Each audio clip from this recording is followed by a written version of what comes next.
World Toilet Day, and he is the leader of what he calls a bowel movement, which is a global initiative to provide access to clean toilets and sanitation. Jack's work has won him recognition and award. There's a long list of awards that I can go through, but the most notable one, some of the most notable ones include Time Magazine's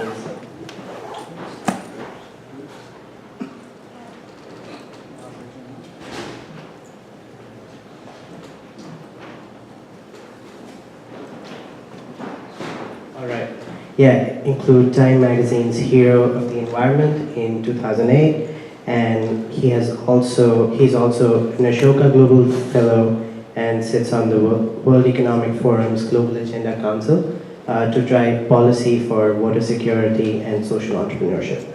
So Jack's movement, for me, it's an eye-opener in the sense he reminds us of how we're in this shit together. Both literally and figuratively. I come from India where there's more smartphones than toilets for people, and poop does not see rich or poor. It affects us all equally, whether it's in India or in the streets of San Francisco. And so Jack reflects how our sanitation, our public health, and human health have wider implications for planetary health, which is core to our mission here at IndieBio. So IndieBio, for the ones that are here for the first time, is a design-based program that enables biology as a technology. And how we do that is by empowering scientists to become entrepreneurs. So to this end, we have accelerated 94 life science startups. These represent the cutting edge of industries now, such as future foods and meat, therapeutics, regenerative medicine, biomaterials, industrial biology, but also medical tools and devices, and increasingly so devices that are bringing healthcare to our homes, so that are driving the consumerization of healthcare. So Jack was introduced to us by Clinici, which is a startup we will learn more about today that is resident in our program, and they're building a non-invasive continuous toilet monitor to detect colorectal cancer early on. So going further into this consumerization of healthcare and going beyond that into global movement, I would love to now learn more about or share more about Jack, his wisdom and his humor. Earlier today, he shared his perspective on solving problems through social entrepreneurship and defining purpose in a way where you can mobilize stakeholders to create a movement that becomes larger than a startup or a person. So without further ado, I'm going to start with a video about who is Mr. Toilet.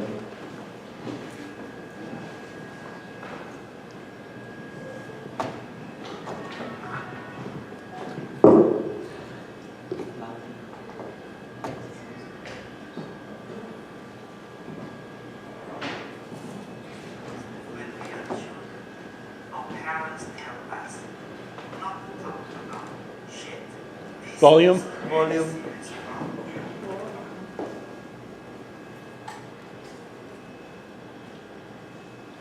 Sorry for that.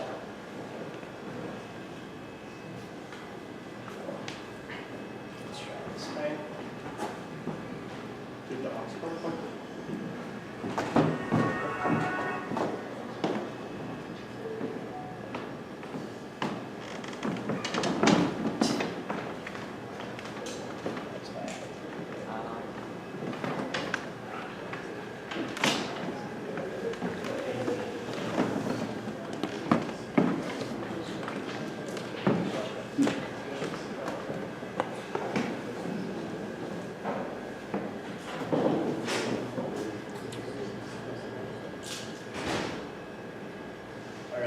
Try that again.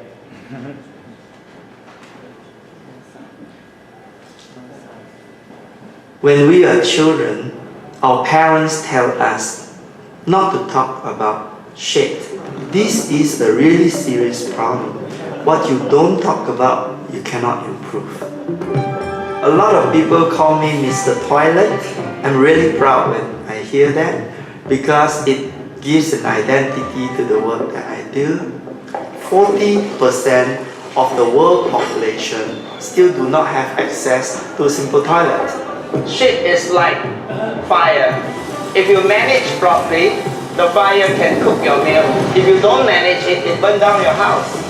If you manage shit, it becomes a fertilizer. If you don't manage it, it kills you. About 90% of all the surface water in India are contaminated by feces. 1.5 million children under 5 a year in the world die unnecessarily. You have to have clean water, you have to have safe sanitation. A rich man staying next to a slum. The flies doesn't know a poor man from a rich man. So the rich man is probably eating the shit of the poor man. You better help them get toilets or you will eat their shit. Think about it. We are hosting the World Toilet Summit. This has been an international event every year since 2001. The people say, why should I use the toilet? It's fresh air outside. I can chit-chat with my friend while I'm squatting there. Our big breakthrough will happen when we look at the poor as if they are customers. When we have to sell them products that are very beautiful and sexy. Once this becomes object of desire, if you don't have, you are not keeping up with the Jonases. We want toilets to become a status symbol for the poor so that they feel proud to own a toilet.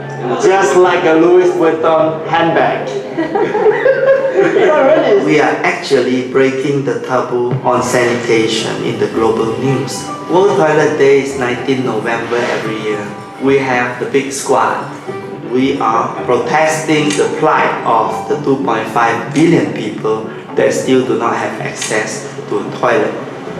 The fact is, I think about toilet every moment. A life is only 80 years. I'm 52. If I'm going to spend 28 years consuming ostentatiously just to have a diamond watch that I can't read the time because it's too sparkling, it makes no sense. Doing social work that is creating some impact, I think it's better to die like that. I think we can see the day that everybody on planet Earth will have access to clean toilets any day, anytime.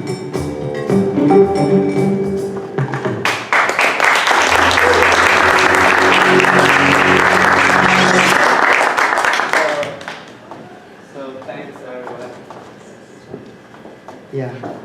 So I think it gives a very good short overview of what's the problem around the world with toilets. And toilet has been a very, very unspeakable subject. So when I first started, I was a businessman and I started 16 businesses. And at 40, I count the money and have enough to retire.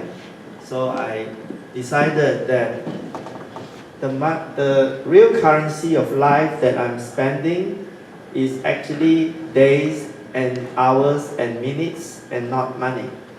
Because once you get rid of the money problem, the only thing left in your life is the remaining days you have on earth. And that is the real thing you are spending every day. So you cannot waste it. And what would be more meaningful would be to find some neglected problems and to solve it while you're still alive. So I discovered that toilet was a very embarrassing subject, so embarrassing that they call it water. So the UN and everybody call it a water agenda.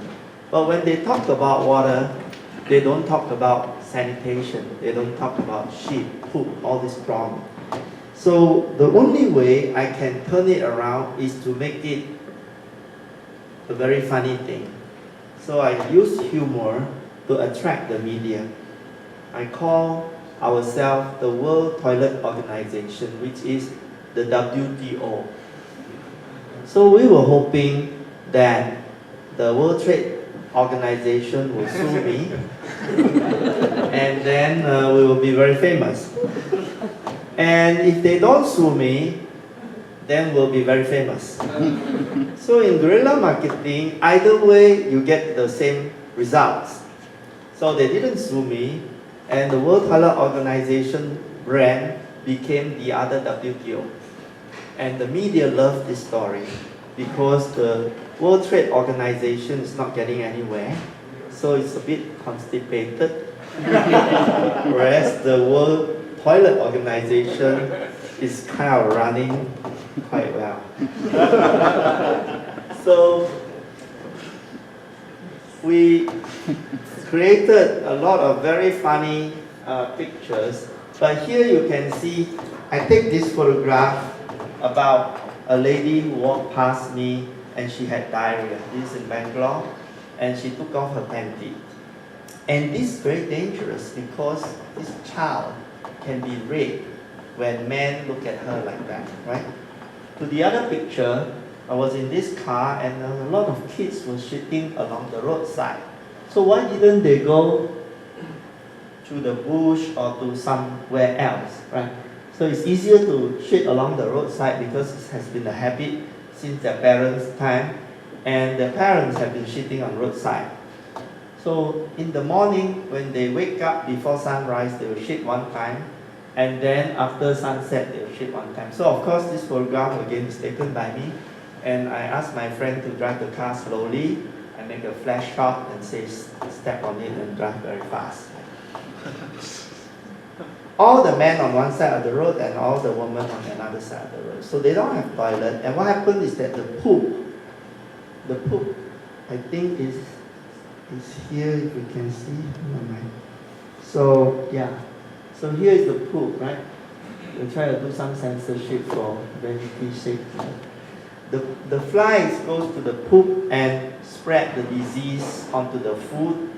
And the fly has 6 legs, and every gram of shit has 10 million viruses and pathogens. So it's it spreads very fast. And then children under 5 really have no resistance for this. And if you were to go to India, what you get is normally a belly belly because you don't have the resistance. And after a few times of diarrhea, you will then build the resistance. But young children don't have that. So this type of problem continues. And also when the rain comes, it washes all the poop into the river, and then the water becomes polluted. So as you can see earlier, the water, 90% of all the water in India is contaminated by shit. So it's only upriver that is clean, and below is all full of shit. Right? So the World Toilet Organization is a very easy thing to understand because this logo is self-explanatory. What does it say to you? A toilet seat, right? It's also love your toilet, and it's also a pair of lips, right? Nowadays, like blue lipsticks quite popular. So you have a very simple language with a very funny acronym, and then we also do a lot of stunts. Like this is Mario, and basically what you don't talk about, you cannot improve. So we make a lot of media through the jokes, and we started World Toilet Summit in Singapore in 2001. And on that day, our founding day, 19th of November, we named that day World Toilet Day. And just because we name it, the whole world starts celebrating it, and the media start writing about it. We get about 3 billion eyeball a year without any advertising expenditure, free of charge.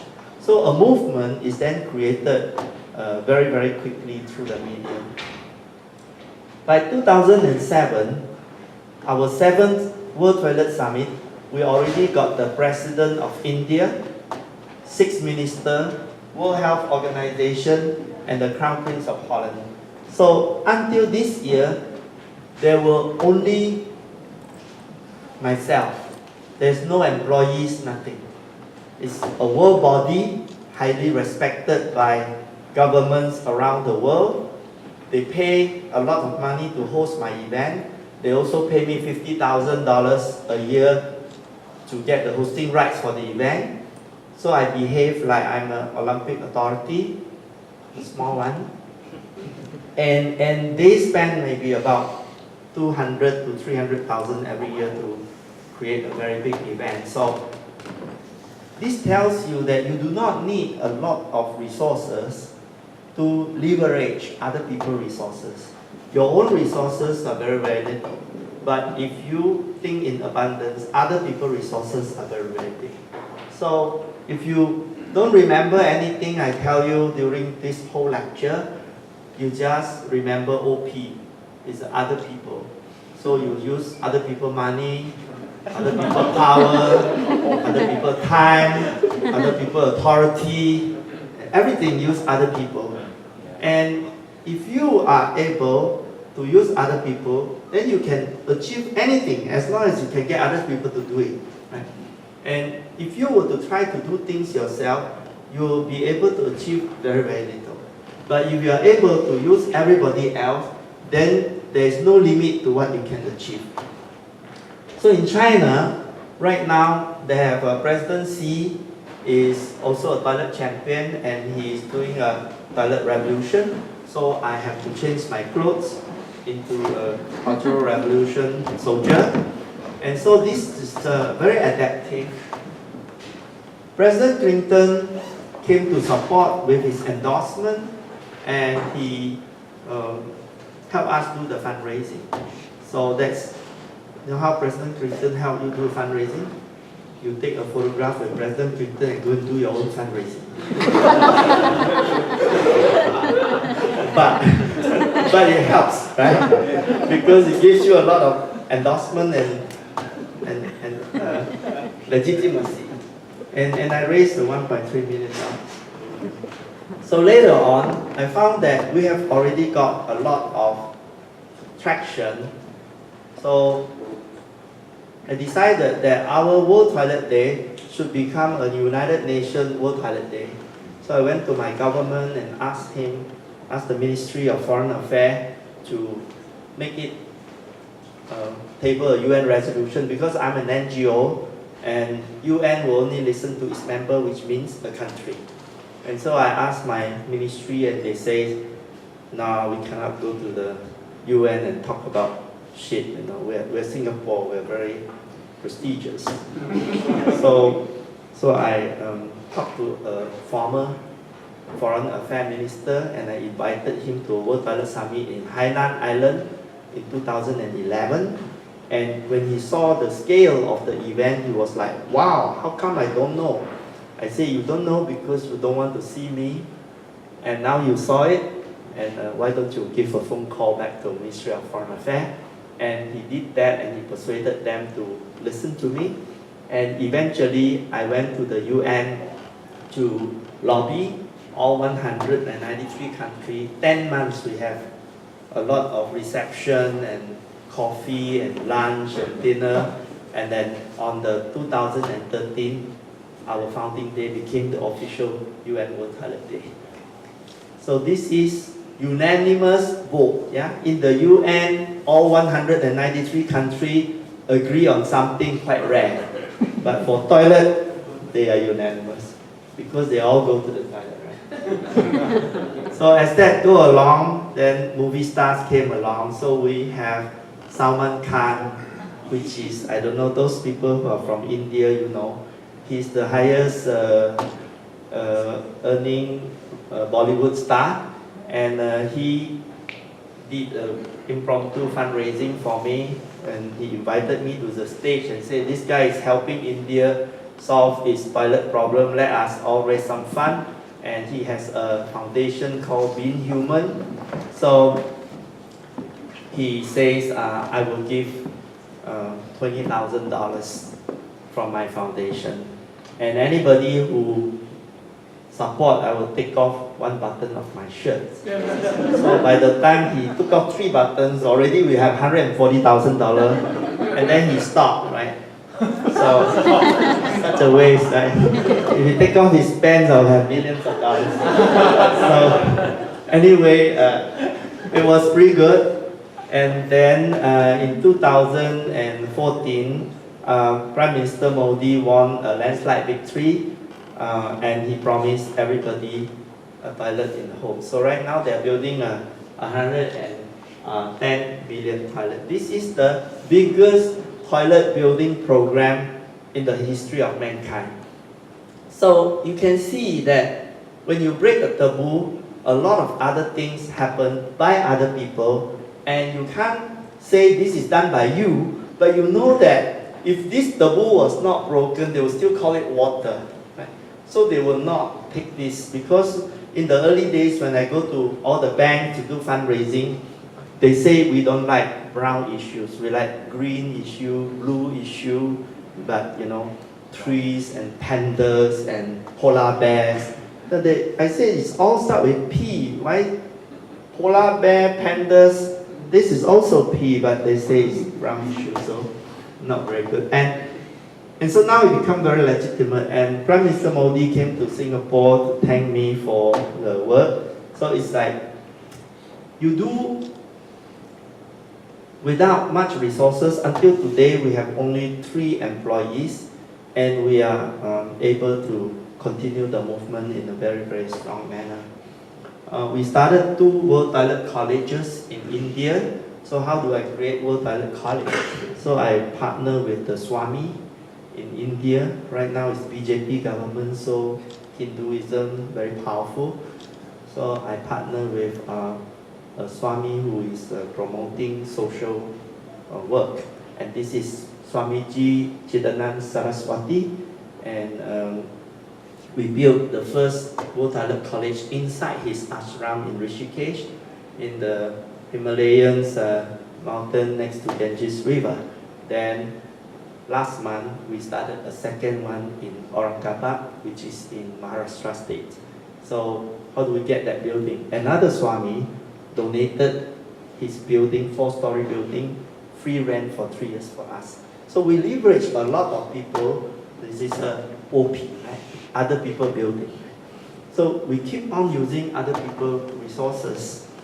And the Chief Minister of Andhra Pradesh, Chandrababu Naidu, then appointed me as a co-convener of Swachh Andhra to build 6 million toilets in his state. And this is the Speaker of Parliament, or the Speaker of their legislature, and the Commissioner of Rural Development. 2 years ago, Jay-Z, Coldplay, Global Citizen performed on World Toilet Day in Mumbai for us for 80,000 free tickets. So normally in Singapore, you have to pay like $180 per ticket, and it gets sold out in 1 hour. So this one is free.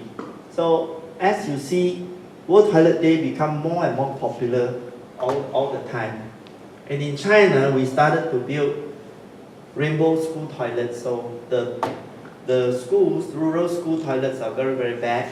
And we built flush toilets, and the kids are very happy. Now we are setting standard with ICC, International Code Council in America.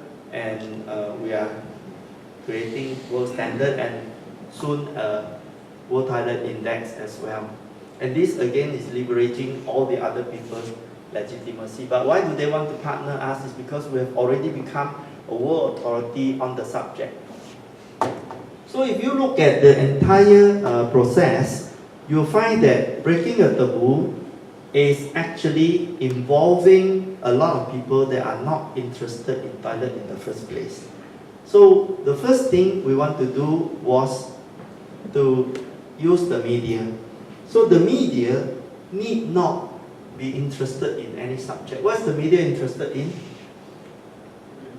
In readership, circulation, and advertising income.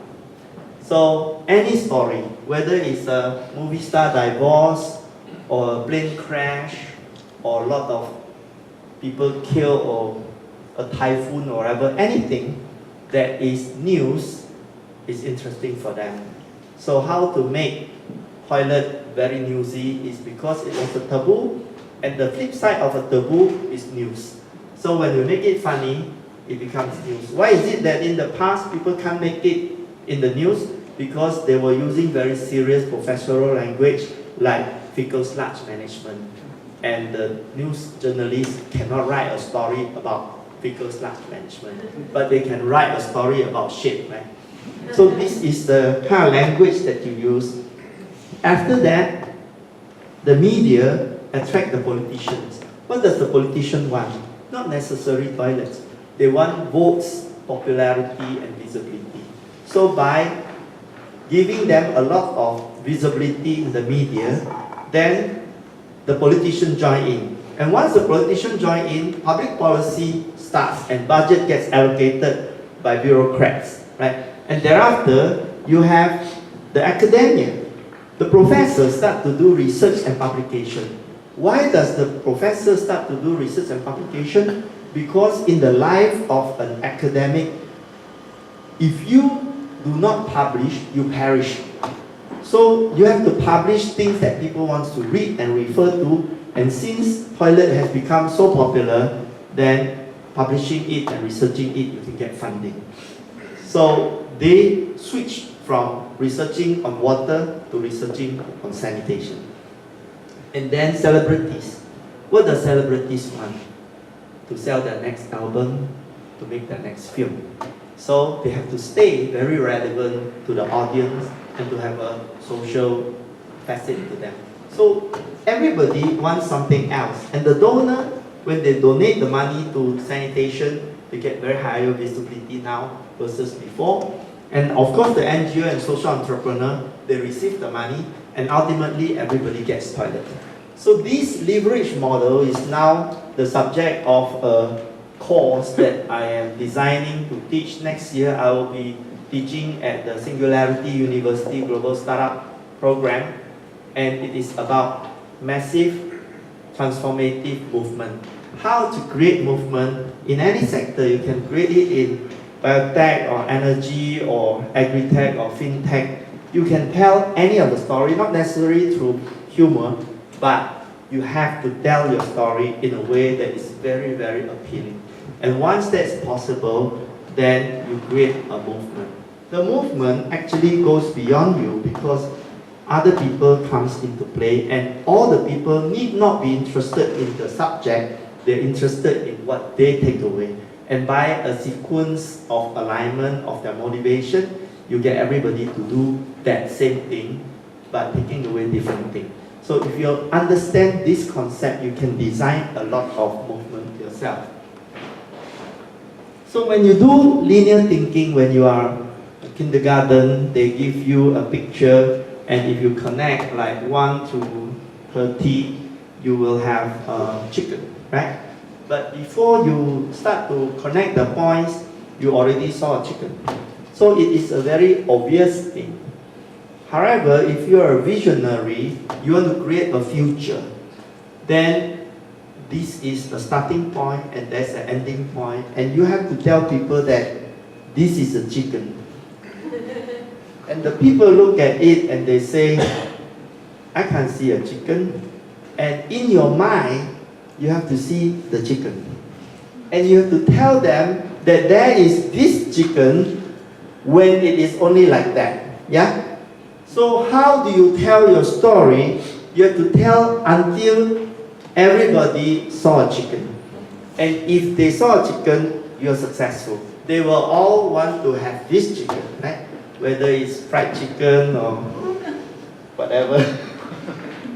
You have to tell the story until they see it. So if you are a movement, who are you? You're actually a potato. So a potato have a shoot, have roots, yeah? And when you put it into the ground, it grows a lot of other potatoes. So the other potatoes start to look like you, and the movement has a life of its own, and it goes beyond you. All you have to know is that you were the first potato, although all the other potatoes look like you, but you don't care, right? Because you want everybody to have a lot of potato to eat, right? So it will have a life of its own in this Fibonacci growth by itself. Right? Everything in nature grows in this way. So whether it is a shell or quartz or plants or whatever, they all grow like that. Then as he starts to have a life of his own, he starts to bloom. And everything that grows beyond you. And you were just one of the dots in this whole beautiful picture. And you have to understand, it doesn't belong to you. You are not solving your problem, you are solving the problem. The problem belonging to everyone. You are not serving your people, you are serving the people, everyone. And if you can understand that, you get out of your self-importance. Yeah? You make other people rock star and you make other people take action. Because you don't need fame, you don't need all this recognition because you're going to die, right? Do you know that you're all going to die? Every single one of you, no matter how young you are going to die. So if you are already a person who is going to die, do you really need so much fame and fortune? You only need a little bit, right? Because what you want to do before you die is to do something great, something useful that you can say to yourself on the last few days of your life that looking back, I think I did as much as I can. It was a good journey. Or you want to say, just before you die, show me my bank balance. Oh, I have so much money. I don't think that's like a very meaningful way, right? Or you want to take a look at how many Prada shoe or Birkin bags you have. I think you're no more interested in that, right? So you want to know about your relationship with the world. At least that's my suggestion. Right? So when you are a movement, everybody has a shape. Everybody that you are helping looks like one of these beautiful shapes, right? And who are you? You are the leftover piece of paper after the shapes are cut out. This is the odd shape that people will throw away after they cut out the beautiful shape. But you are the background noise. And if you are able to have the humility to be the background noise, you can get the whole piece of paper together and everybody is in one wholesome ecosystem. So what you need to do is to understand that you can solve big problems. When you want to solve big problems, it's easier than you want to solve small problems. When you want to solve big problem, you create a problem so big in billions that it's impossible for you to solve. So once you create a vision of solving a problem into billions, like toilets, there's 2.4 billion people don't have toilet, and then poverty, there is 4 billion people who are still outside our formal economy and are earning on average $2.50 a day. So this kind of problem, let's end global poverty altogether. And when you create a vacuum like this, you suck in a lot of people because this vacuum is very, very attractive. Big problems are very sexy and people want to be part of it. If you say I'm going to solve a problem building 100 toilets somewhere, nobody is interested.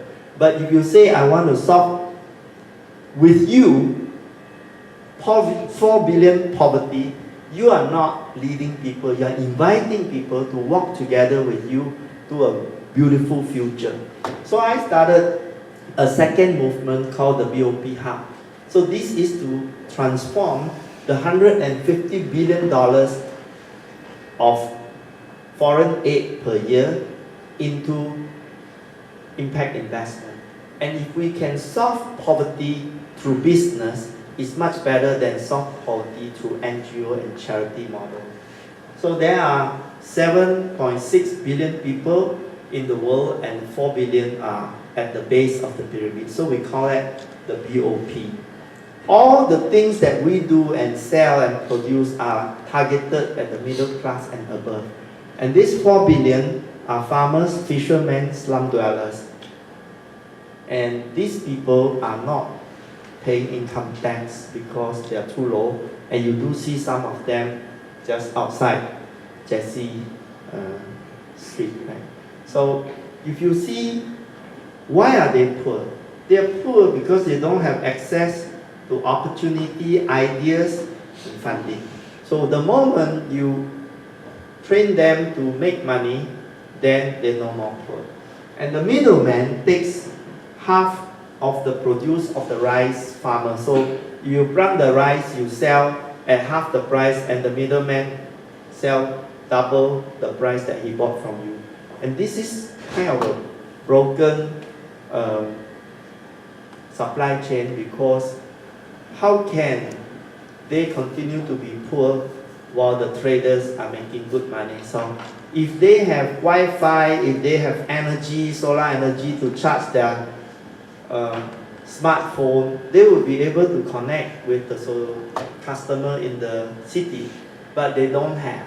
They have analog phone, and so with all the technology that is already available, we can actually solve this problem, right? So the dream of the BOP Hub is to create an ecosystem very much like a Swiss watch, where the UN, the multinational, the investors, the social entrepreneurs, the tech pioneers like you, everybody is partnering in sync. And this is actually the no-brainer. However, people are not doing it because they're very afraid of one another, they don't trust, they are very attached to their own ideas, and because they work in silos, they are fragmented, and an ecosystem cannot be built. So right now I'm working with World Economic Forum to develop from their ecosystem, and then there is a 1 acre farm that is also having a lot of farmers, and then I'm teaching at Singularity University, so I hope to rally up some startup to join this. And from every angle you can do it, because at IndieBio you can do from biotech, it's going into food, it's going into health, it's going into materials, it's going into all kind of sector, and everybody coming from any angle will eventually be part of the whole. The biggest waste in the world is not solid waste, but ideas waste. Ideas that are not recycled and reused. So all the ideas that someone has, you should not keep it only for yourself. However, everybody is talking about registering some IP so that other people cannot use it. Eventually, you have to think, even if you want to do that, can you get it to as many people as possible? Because if we can replicate, copy, whatever contract you have will be useful, because what you want to do is to solve the problem. Yes, you can get rich solving the problem, and that will be very motivating, and that's why we want to transform the charity model into market-based, but the mission is higher than yourself. And the mission is to solve the problem, right? And if you can make some money, you can grow the business and solve the problem faster. And on the last day of your life, you say, actually I solved a very big problem. And that's the satisfaction that you get. Today, there are about 4,000 social entrepreneurs with very good models. If you add the technology into it, I think you can scale. So I'm asking a lot of them to let us copy their model. So we take a community, and then we take a survey the household, what is their household need. Every family is different. If you have a population, don't divide them into number of people, divide them into number of families. Because in each family is a budget and a set of problems. So if the family have older folks, then they need more health care. If the family have younger folks, they need more education. Every family inside a village, inside a community, have different needs. Some have more children, some have no children. All the things are different, and you want to customize solution to it. So you want to get data. After that, you want to do a plug and play of all the franchisable model, and in every sector, whether it's education, water, sanitation, health, energy, finance, logistics, transportation, you have them all, into modules and you do plug and play, and eventually you get all the players, stakeholders into this. So this key map gives you actually all the solutions that everybody comes together. Once you are able to distribute like that, each of the location relationship that have taken 10, 15, 20 years to establish becomes a distribution channel. So the NGO becomes a social entrepreneur and runs a social business and makes money, and the people, local people's spirit of enterprise and good work ethics, you unlock it. And when the local people start to do business, they start to create jobs, and then the GDP on the local community start to increase because the velocity of money start become faster and faster. And when this happens, then people get out of poverty. So to get 4 billion people out of poverty is not difficult because China has done this, and in the last 30 years, China turned capitalist and 700 million people got out of poverty. And where did they copy this idea? They copied it from Singapore.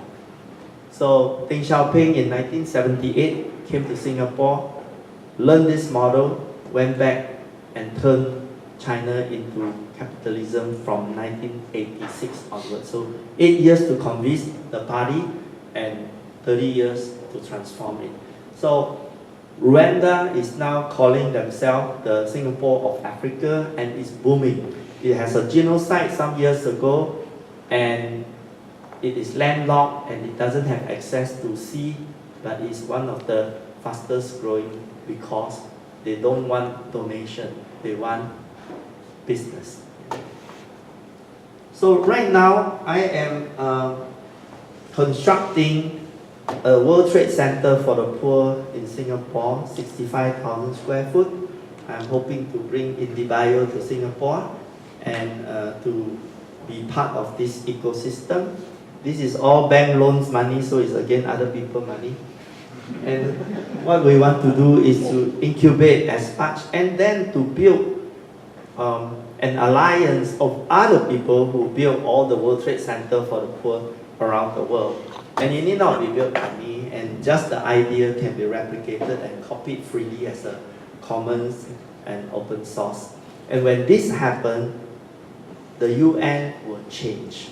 The model of charity will be transformed. You will still need some charity for disaster and for refugees and for really, really destitute case, but in most cases, you can rehabilitate people and turn it into businesses.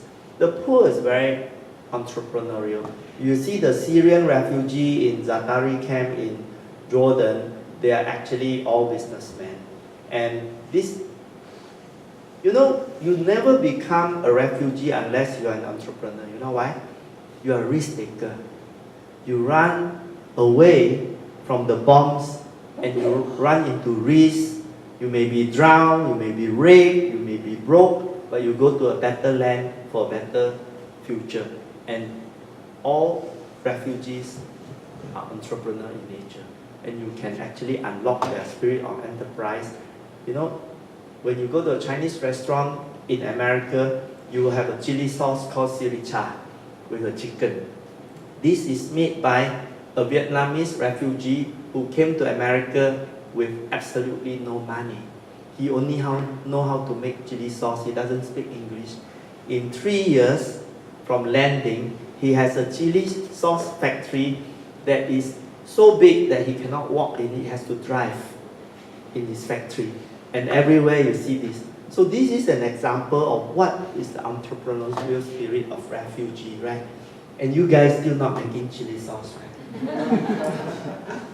So I'm very lucky to have a scholarship with Singularity University 2 years ago. So I met Chun Hao and Medina, and later on we got Yaru, and we formed this company called Clinic Kai that is now incubating over here. And our job is to diagnose colorectal cancer. Every time you shit, we are able to take data, and then we are able to prevent people from the trauma and the expenditure of discovering that they have colorectal cancer at stage 3 or stage 4, which is sometimes incurable, otherwise very expensive, and at the same time very, very emotionally draining. So these are the kind of end result that drives us for our purpose. And if along the way we can earn some money, that's also good, because you know, Chun Hao and Medina and Yaru also like to buy new houses. So along the way, I also incubated a few other startups in Singapore. We saw construction workers having not enough nutrition in their food. They eat a lot of rice and curry, but not much other fish or chicken or meat. So we partner with DSM, the biggest vitamin company in the world in Holland, and put the fortification of vitamin inside the rice. So we raised $1.1 million in this one, and it's starting to become profitable. I'm starting now a school of junction, because all the exam-oriented rote learning is useless. The education system around the whole world is rather useless, because you just regurgitate, and the system train you to become a better robot, but the AI will take over deep learning, machine learning, and then the whole educational system is rather obsolete. The mathematics that you need every day is secondary to mathematics. So by the time you finish secondary 2, actually you don't need any more education, because you need gumption, you need curiosity, courage, compassion, commitment, collaboration, and calmness. So these are the soft skill second transcript that we're doing. The other one is kindergarten. We're teaching the kids how not to have prejudice. So this is a 1-year course we import from London, from Think Equal, and it's running on 19 kindergarten in Singapore. This is going worldwide through our London headquarters. You got Meryl Streep and Ken Robinson and Susan Sarandon endorsing it, so it's all star power. So what's the problem in the world? Why is the world having so much problem? The reason the world have a lot of problem is because it is masculine. It is designed like the silverback gorilla. So one winner, everybody loser. We have designed the world like, if you see the World Cup, you have one winner and 31 team sucks. So the whole idea of this winner and loser design is to make everybody sucks. So if Apple wins, all other computers sucks, all other cell phones sucks. The whole idea of this current design system is to make sure you guys sucks. And if you suck, then one of you, maybe not in this room, outside, will win. And this is such a stupid design, because if you think about biomimicry and the forest, you wouldn't want to do that, because in the forest, nobody sucks. Everybody is part of an ecosystem, and there's zero waste. Whenever people suck, you have wastages. So why is those guys living there outside homeless? Because they suck. But who designed this system? So this system is a bad design. So what is a good design? It's the feminine philosophy. The internet is feminine. It facilitates you without claiming credit. The mother is feminine. It facilitates the family without claiming credit. If we have an attitude of a feminine philosophy, and I don't mean female, I mean male or female thinking in a feminine philosophy, we will be able to serve others, to facilitate solutions, so that all of us, and a family, a community, a country, a world, can all become winners, and not one winner and lots of losers. So the solution to redesign the world is to think of it as a forest. You can't have only elephants and no other animal, because if there is not enough poop, then there is not enough crop, and the elephant will have not enough food to eat. If the elephant did not knock down some trees and stem some path, it might be difficult for transportation by other animals. And the birds and the trees and the water and the rocks, big animals, small animal, insect, bacteria, they all contribute to the ecosystem, and there's zero waste. We have to design the world following this philosophy. And this is the feminine philosophy. This is the philosophy of Lao Tzu. If you read Chinese philosophy, that's the philosophy that's useful. And the Confucius philosophy is not useful because it's masculine. It teaches you hierarchy and the emperor and all this role of man, role of woman. Forget it. It was only useful because long ago the masculine philosophy by emperors want to control people, and then they use Confucianism. But if you use the Lao Tzu philosophy, you will be better off today. So the whole idea is that you need to solve problem, you need time. And time comes from energy. And the more energy you have, the more time you will have. But where does energy come from? Energy comes from having fun and purpose. If you are driven by purpose, you continuously have energy. If you are driven by money, you can have some energy, then you get very tired. And in fact, if you are driven by selfish